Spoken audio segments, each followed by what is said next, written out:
दोस्तों, चांद के दक्षिणी ध्रुव पर सूर्योदय हुए एक सप्ताह से भी ज्यादा का समय हो चुका है और जहां पर हमारा विक्रम लैंडर अपने प्रज्ञान रोवर के साथ खड़ा है, वहां पर भी अब तीखी धूप पड़ रही है। ऐसे में अब हर एक भारतीय के मन में एक ही सवाल है कि आखिर अभी हमारा चंद्रयान-3 किस हाल में है? क्या वह फिर से जाग कर अपना कार्य करने लगा है? दोस्तों, इसरो ने इस वक्त एक बहुत बड़ा खुलासा किया है, जिसे सुनकर दुनिया की सारी स्पेस एजेंसी हैरानी में पड़ गए हैं। आखिर क्या है वह हैरान कर देने वाली बात जिसे इसरो ने कहा है?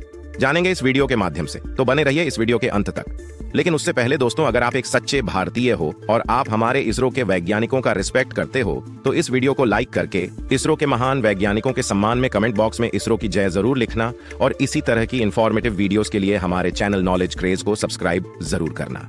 दोस्तों, चंद्रयान-3 पर इसरो ने बड़ी खुशखबरी दी है।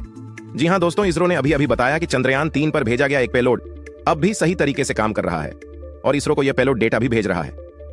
चंद्रयान-3 के ऑर्बिटर में लगा पेलोड शेप यानी कि स्पेक्ट्रोपोलैरिमेट्री ऑफ हैबिटेबल प्लैनेट इसरो के संपर्क में है और वह काफी डेटा इसरो को भेज चुका है। इसके अलावा अभी यह लंबे समय तक काम करता रहेगा।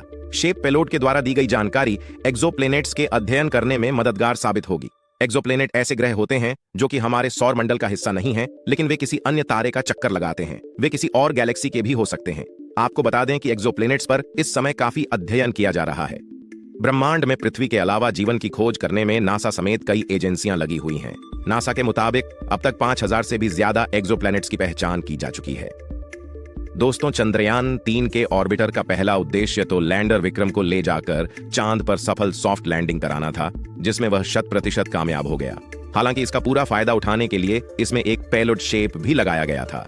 इसरो का कहना है कि जीवन की खोज के लिए यह पेलोड बहुत सहयोग करेगा। इससे ग्रहों की हैबिटेबिलिटी का अध्ययन किया जा सकेगा। चंद्रयान-3 के ऑर्बिटर को सिर्फ 6 महीने के लिए प्लान किया गया था, लेकिन इसमें काफी फ्यूल बचा है। ऐसे में यह 1 साल से भी ज्यादा समय तक काम करता रहेगा। लेकिन दोस्तों, इतने दिनों के बाद भी इसरो की ओर से हमें इस बात की कोई जानकारी नहीं मिल रही है कि आखिर हमारा चंद्रयान-3 का विक्रम लैंडर और प्रज्ञान रोवर अभी किस हाल में है। क्या अब विक्रम लैंडर फिर से कभी नहीं जगाने वाला है? ऐसे कई सवाल हैं जो आम लोगों के मन में पैदा हो रहे हैं। लेकिन मैं आपको बता दूं कि अभी यह पूरी तरह से पक्का नहीं हुआ है कि हमारा चंद्रयान-3 अब कभी नहीं जागने वाला, बल्कि अभी भी इस बात की पूरी संभावना है कि हमारे विक्रम और प्रज्ञान के कंप्यूटर फिर से चालू हो जाएंगे। लेकिन आखिर कब तक? दोस्तों, चंद्रमा का दक्षिणी ध्रुव बहुत ही ज्यादा रहस्यों से घिरा हुआ है और इसी वजह से आज तक भारत के अलावा दुनिया का कोई भी देश वहां पर अपना अंतरिक्ष यान नहीं भेज पाया। चंद्रमा के दक्षिणी ध्रुव पर सूर्य की काफी कम रोशनी पड़ती है और जब वहां पर रात का समय होता है तो तापमान करीबन -200 डिग्री सेल्सियस से भी नीचे गिर जाता है। ऐसे में चांद का वह हिस्सा आज भी विज्ञान को चुनौती दे रहा है। भारत द्वारा दूसरे ही प्रयास में चांद के दक्षिणी ध्रुव पर सॉफ्ट लैंडिंग करना कोई छोटी मोटी बात नहीं है और अपनी इसी सफलता की वजह से आज इसरो दुनिया की बेस्ट स्पेस एजेंसी में से एक है। और जहां तक बात है चंद्रयान-3 की, तो इसरो ने पहले ही उसके मिशन की अवधि 15 दिनों की तय कर दी थी। ऐसे में अब इसरो का मिशन चंद्रयान-3 पूरी तरह से सफल मिशन है, चाहे वह फिर से ऑन हो या नहीं।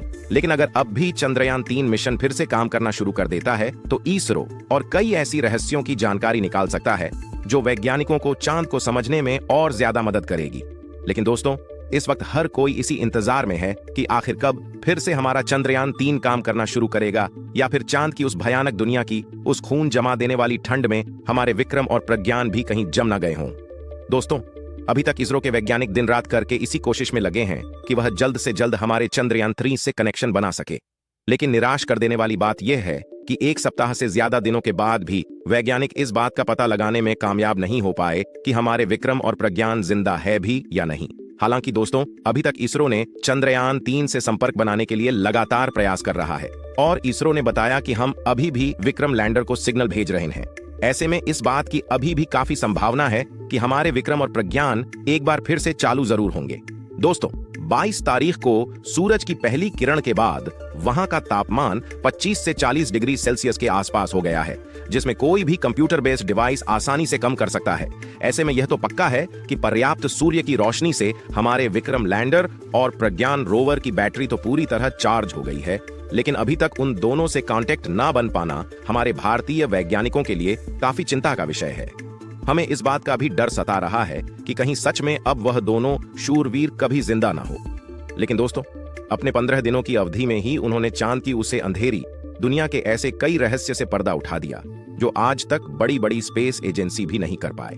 आपको बता दें कि जब आखिरी बार हमारे प्रज्ञान और विक्रम ने पृथ्वी पर जानकारी भेजी तो उसमें वैज्ञानिकों को पता चला कि चंद्रमा की धरती पर सल्फर काफी मात्रा में मौजूद है और सल्फर वह तत्व है जो वैज्ञानिक कार्यों के लिए सबसे ज्यादा काम में आ सकता है। लेकिन जैसे ही यह जानकारी भारतीय वैज्ञानिकों तक पहुंची तब तक चंद्रमा पर रात होने का समय हो गया। इसलिए इसरो के वैज्ञानिकों ने बिना देरी किए आगे की सभी रिसर्च को रोक दिया और विक्रम और प्रज्ञान को स्लीप मोड में डाल दिया। हालांकि दोस्तों, जब चंद्रयान 3 को जब धरती से लॉन्च किया गया तो इसकी मिशन अवधि मात्र 15 दिनों की ही तय की गई थी, क्योंकि वैज्ञानिकों का मानना था कि वह 15 दिनों के अंदर चंद्रमा की सतह से महत्वपूर्ण जानकारी निकाल लेंगे और प्रज्ञान रोवर के अंदर कुछ ही सेंसर लगे थे जो ज्यादा खोज को अंजाम नहीं दे पाएंगे। लेकिन वैज्ञानिक तो हैरान तब हुए जब विक्रम और प्रज्ञान ने एक के बाद एक ऐसी कई खोजों को अंजाम दिया जिन्हें नासा भी अपने 50 सालों के मिशन में नहीं कर पाया। अब अगर हमारा चंद्रयान 3 फिर से जिंदा नहीं भी होता है तो भी इसका मून एक्सप्लोरेशन में योगदान बहुत ज्यादा होने वाला है। इसके आगे की खोज भी बहुत जल्द हमारे वैज्ञानिक चंद्रयान 4 के माध्यम से अंजाम जरूर देंगे।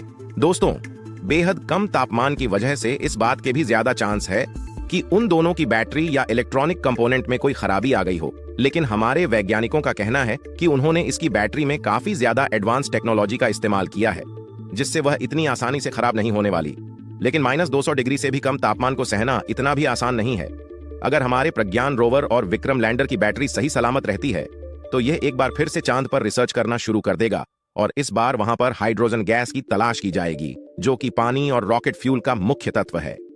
दोस्तों, इस वक्त जो तस्वीर आप लोग अपने स्क्रीन पर देख रहे हैं यह तस्वीर विक्रम लैंडर की है जिसे हमारे प्रज्ञान रोवर ने अपने हाई रेजोल्यूशन कैमरा द्वारा कैप्चर किया है। आपको बता दें कि यह तस्वीर उस समय की है जब चांद पर रात होने वाली थी और रोवर वापस लैंडर के पास जा रहा था। इसमें आप देख रहे हैं कि चांद की सतह पर अंधेरा होने के बावजूद कितनी चमकदार दिखाई दे रही है। जिस समय चंद्रयान का प्रज्ञान रोवर चांद पर रिसर्च कर रहा था तो उस वक्त चांद का तापमान 20 से 50 डिग्री सेल्सियस के बीच था। ऐसी कंडीशन में रोवर को जितना समय मिल पाया उसने कई सारे तत्वों की खोज की और वहां के तापमान की जानकारी को वैज्ञानिकों तक भेजा और साथ ही वहां के प्लाज्मा रेडिएशन के बारे में भी स्टडी करके विक्रम लैंडर को जानकारी दी। लेकिन दोस्तों, इस वक्त सभी की निगाहें टिकी हैं तो सिर्फ इस पर कि कब इसरो के वैज्ञानिक ये कहे कि हमने विक्रम से अपना कनेक्शन बना लिया है। दोस्तों, ऐसे तो हमें अपने भारतीय वैज्ञानिकों की काबिलियत पर पूरा विश्वास है कि वह किसी भी तरह से एक बार फिर से विक्रम लैंडर और प्रज्ञान रोवर से अपना संपर्क बना लेंगे। लेकिन जब बात -200 डिग्री सेल्सियस तापमान की होती है तो अभी भी हमारे दांत कांपने लगते हैं। ऐसे में वैज्ञानिकों में इस बात का डर भी छाया हुआ है कि कहीं इस खतरनाक ठंड में प्रज्ञान रोवर का कंप्यूटर सिस्टम फेल ना हो गया हो, क्योंकि दोस्तों -200 डिग्री सेल्सियस डिग्री तापमान के बाद कंप्यूटर में लगी चिप्स में भी दरारें पड़ने लगती हैं। ऐसे में हमें इस बात की कोई जानकारी नहीं है कि हमारा प्रज्ञान रोवर फिर से जिंदा होगा या नहीं। लेकिन इस बात पर हमें पूरा यकीन है इसरो के वैज्ञानिक तब तक हार नहीं मानेंगे जब तक उन्हें विक्रम और प्रज्ञान का कोई सबूत नहीं मिल जाता है, क्योंकि उन्होंने चंद्रयान 2 को भी ढूंढने के लिए 2 महीने तक लगातार मेहनत की थी। तो दोस्तों, आशा करते हैं कि हम एक बार फिर से चंद्रयान से संपर्क बनाने में जरूर कामयाब होंगे। लेकिन उसने आज तक जो भी रिसर्च की वह भी हमारे लिए बेहद मूल्यवान है। अब आप कमेंट बॉक्स में चंद्रयान 3 के इस छोटे से जीवन काल का शुक्रिया जरूर अदा करना जिसने हमें चंद्रमा को नजदीक से दिखाया। और ऐसे ही अंतरिक्ष जगत से जुड़े रोचक वीडियोस देखने के लिए हमारे चैनल नॉलेज क्रेज को सब्सक्राइब जरूर करना। आपसे बहुत जल्द मिलेंगे एक नए वीडियो के साथ। दोस्तों, इंटरनेशनल स्पेस स्टेशन धरती के लिए कैसे एक बड़ा खतरा बन गया ये जानने के लिए राइट वाले वीडियो को देखें और हमारे लेटेस्ट वीडियो के लिए लेफ्ट वाले वीडियो पर क्लिक करें। वीडियो को अंत तक देखने के लिए धन्यवाद।